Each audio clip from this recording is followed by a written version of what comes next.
Hi, I'm Steve Foote, and in this video, to celebrate 5 years of Age of Sigmar, I'll be talking about my top 5 favourite things that I love about the game.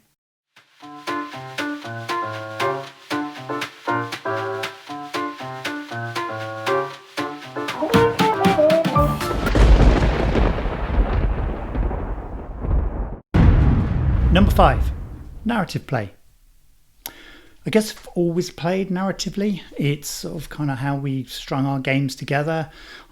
We played competitively as well, but it was the fun stuff. The weekenders were always about the story and the narrative and linking games.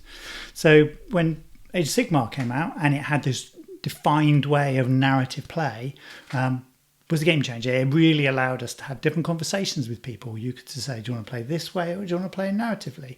And that kind of opened up new options.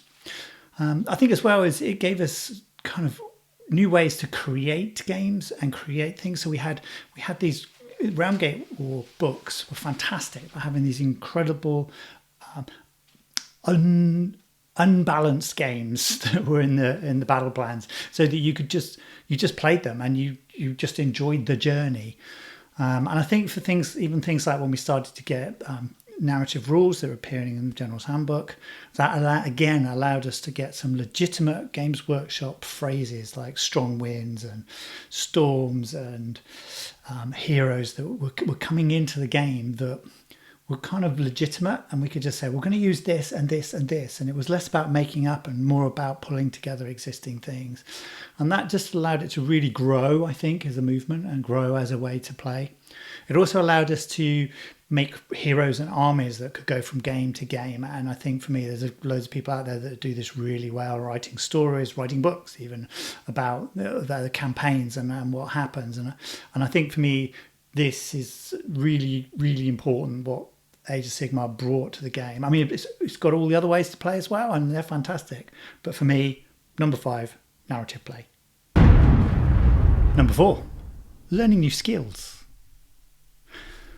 So this sounds strange, but again, this is a personal journey, and the Age of Sigmar has allowed me to learn lots of new skills, hobby skills, media skills, doing these, for example. And I think for me, why Age of Sigmar has done that is because when we get these new worlds, so we've got these new spaces, there's so much more to explore. And I think for me, that allows us to then, and I think the difference being that what we had with 8th edition was kind of fixed. The world was fixed. The realm was, well, it weren't realms, the world was literally fixed as what was going on. And it was kind of hard to move out of that without kind of breaking the rules. And Age of Sigmar is, there are no rules. And in fact, we just get hints of rules here and there. And I think for me, it's having those sort of gaps in the map that's allowed me to go out and learn all sorts of new things. 3D printing, for example. Now, 3D printing has been great for me to create tables. They get a number in a minute. But for me, it's more about the fact that I've been learning how to 3D model and sculpt. Huge kudos to anyone that does this professionally, because it's incredibly tricky to do. But I've really loved getting my head around it and producing stuff, making stuff out of nothing. So that's a fantastic skill. Making movies. I mean, just the fact that the scene's been so good, and we've had great things like Coolest Armies, where this has encouraged people to talk about their stories, and for me to be able to make fun things like Gardener's Realm. That was great fun to make. Even down to cosplay. I've tried a bit of cosplay, and again, just learning how to manipulate foam, how to work with new materials and new processes. And that's even before you then talk about how the physical models and the new skills are there, because we're constantly getting new paints, new pigments, new materials, new ways of producing things. So for me, the game has given the scope that it's like anything is game, go for it and produce something that can live and exist with the game and can be enjoyed alongside, or in some ways enhance the armies that you have. I mean, some of my stuff is a little bit different or a little bit out there, but actually, rather than saying, why is that guy in a diving helmet?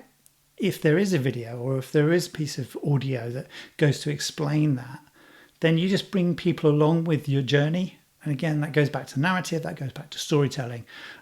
So for me, yeah, new skills. New skills as well. PR, work we've been doing with Realms of War, being able to build up a story, being able to build up and engage with people and get them to share all their great ideas. Again, for me, really good for this, for Age of Sigmar to be able to produce this. So that's my number 4, new skills. Number 3, new worlds, new tables. So we started with Realm Gate Wars, and we had a whole bunch of books that had these crazy little maps on them, little segments of the realms that included sky oaks and sort of marshes and frozen places. And for me, they were really exciting because they basically said the laws of nature no longer exist. We're in this new place. We're in this new fantasy place, and crazy things can happen. And I think for me that was really exciting because it means, wow, what could that look like on the table? But I think in some ways it also said, what else is there that we haven't shown you? Because literally these were little focus areas of the maps. And I think what we kind of felt like to start with, it was just like when we just had the names of the realms and we didn't really dive into them. It's like, okay, so everything's on fire in the realm of fire and all the dead in the realm of death and nobody lives there. But no. As it kind of evolved and got explored, we've kind of felt like, oh no, hang on a minute. There are normal people that live in the realm of death. And then actually you can go to the inn or the pub and meet your relative from great grandpa and have a game of chess. And I think for me, that's like, wow, okay, what does that mean? And I think one of the things for me, what it really opened up with is that whenever I've played games, tabletop games, it's been very much about the environment. I want it to look cinematic. I want the table to be the third army that's there. And for me, that allows you to be fighting for the watchtower and not fighting for an objective that happens to be 18 inches in from whatever. And I think for me, that's how I like to play. And I think what we get from Age of Sigmar is this ability of the realms are living things. And we get rules that, not only because can you get access to new spells when you're in these realms, but you get the realms themselves fight back.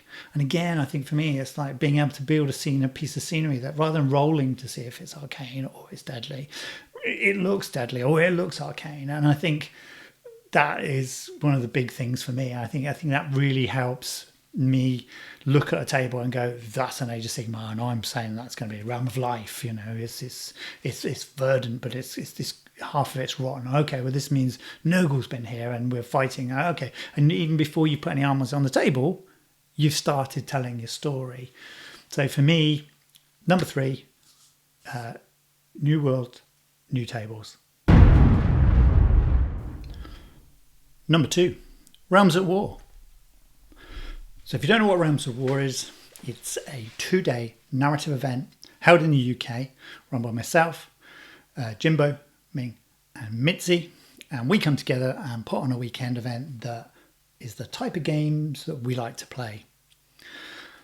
The big thing for me has been the huge amount of fun I get out of working with the guys and also with the players as well, because they join in on how we plan, promote, set everything up, how we get everyone's kind of join in. We've got a hashtag Road to Raw, and that's amazing to watch because we actually get to see everyone's armies being built and projects coming in, and it inspires other players and it definitely inspires us. I think also on the day, for us, it's a big weekend which we plan for, but then we're hearing everyone's stories and hearing how everyone's doing is huge buzz. For me, Realms at War was my first event that I co-organised or got involved with, and it was first event, first day, first question that came to me, and I kind of went, this, and they went, yeah, that's fine. I went back to the others and said, guys, I've just been asked a question, and I kind of went, this answer, is that right, and they went, well, were they happy, did it make sense? I was like, yeah, then you've done fine. And I think for me it was just like, I get it now. It's about the stories that people are telling, and if they're happy with that story and it all makes sense, then no rule should get in the way of that. And I think for me, this is what Age of Sigmar really does, that it gives us these worlds, these spaces, these narratives where we can set all this and players can set their armies.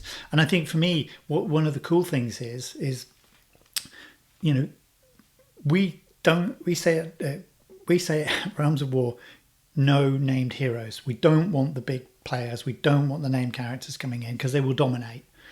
It's actually all the little stories. It's these other little heroes that we want to see grow, evolve, and get tougher and get battle scars.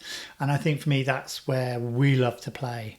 And I think for us, that's what's so rewarding about Realms at War, and and why Age of Sigmar is the right game to play that in. And I think for us, we're excited to see what's going to evolve in the ongoing story there, because where do we fit our narrative? Where do we fit our games? Where do they live? Or what little sort of pocket of information that appears in a battle tome that could inspire us? And I think for us, that's the beauty of it and why it works so well for us for Realms of War. And number one, friends. So I've made so many friends from Age of Sigmar. I think for me, it's been this great opportunity to share all the things that I love, and that just gets people involved, gets people chatting, and gets the ability to just share our passion for the hobby. The events are so friendly that you can, match play as well as narrative events. And I think for me, going to those and in the spirit of fun, the game absolutely allows that. I mean, I've been to competitive events dressed very sillily and had a great time. The players I've been with have had a great time too, hopefully. And I think for me, that's the kind of scope of the game, and that there's room for everybody and there's room for everything. And I think for me, that's where you make friends, you make those connections. And whether that's simple things like being able to go to the Oxford Club, not many people playing Age of Sigmar, get a few people playing, and then somebody else joins, and then somebody from 40k comes over and they join in, and now the Age of Sigmar scene runs itself. There's a whole match play tournament going on. I don't join into that. I'm busy playing with the narrative, and I'm no longer running narrative nights, so the people are running them as well. So for me, that feels like a huge buzz. I mean, that's just like, and the fact that we're all part of the WhatsApp groups now, and we can all share what we do. I mean, I think the other great example of where kind of friendship and camaraderie comes in is things like Coolest Army, which is a category that you can compete for at South Coast GT. And one of the best years for me is when the people that were kind of vying for the top place, which is still competitive, don't get me wrong, we want to win, but we kind of came together and made a WhatsApp group, which was, if you want to compete, you want to play, you want to try Coolest Army, come and join us in there, and we'll share what we're doing, and we'll share the ideas, and we'll give you some help. And I think for me, that felt really good. That was like saying, you can just have a go and have some fun with it. And, it's very, very inclusive. And I think for me, that's why the number one thing Age of Sigmar's done for me over the last 5 years is just create a whole bunch of great friends. So thanks for watching. Hope you've enjoyed it. If you want to see more of the stuff I do, you can get me on Twitter. I am at TimRacerSteve. Or you're interested to support me, you can find me on Patreon, which is patreon.com/Footeworks.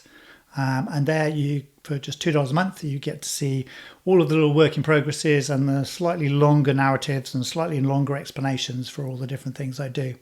So I hope to see you there. Thank you.